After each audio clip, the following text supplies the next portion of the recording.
আসসালামু আলাইকুম ওয়া রাহমাতুল্লাহ। প্রিয় হোমিও শিক্ষার্থী,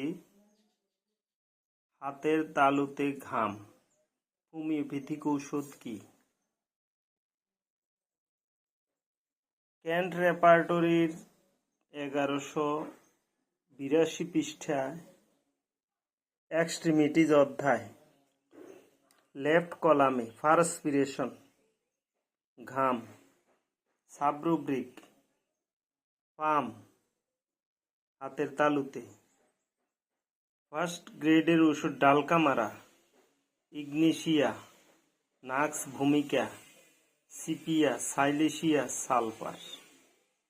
সেকেন্ড গ্রেডের ওষুধ aconite, allium cepa, calcarea carb, conium, chamomilla, fluoric acid, আর্ডিনাম, ledum, merc sol, phosphorus, psorinum, kali carb, টেবেকাম।